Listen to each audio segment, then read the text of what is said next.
President Ferdinand Marcos Jr. gintumod ang National Grid Corporation of the Philippines ukon NGCP nga may salabton sa natabo nga power interruption sa isla sang Panay kag pila ka bahin sang Negros Occidental. Una na nga nagpahayag ang NGCP nga wala sang voltage issue sa natabo ang pag-trip sang pila ka mga planta. Ini ang gintutukan ni Josel Huesca. NGCP's failure to act during the crucial 2-hour window is a missed opportunity. As the system's operator, NGCP must proactively engage with distribution utilities and cooperatives to manage loads and prevent such system collapses.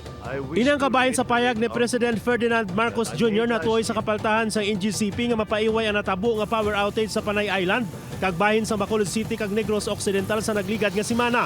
Suno sa presidente ang island-wide blackout ang nadalasang perwisyo sa mga residente.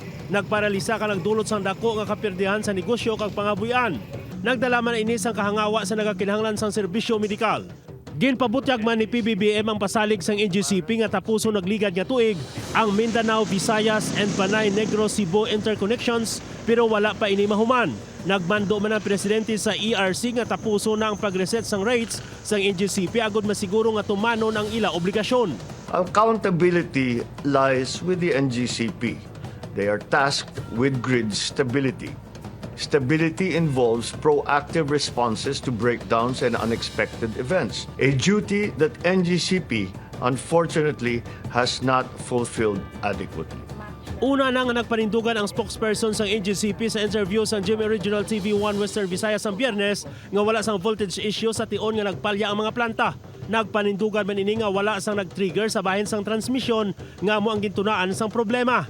Hindi dapat bumitaw ang any of the power plants because walang voltage issue. Kung nag-cascade man at 2:19 p.m., it may have been precipitated by one of the plants disengaging.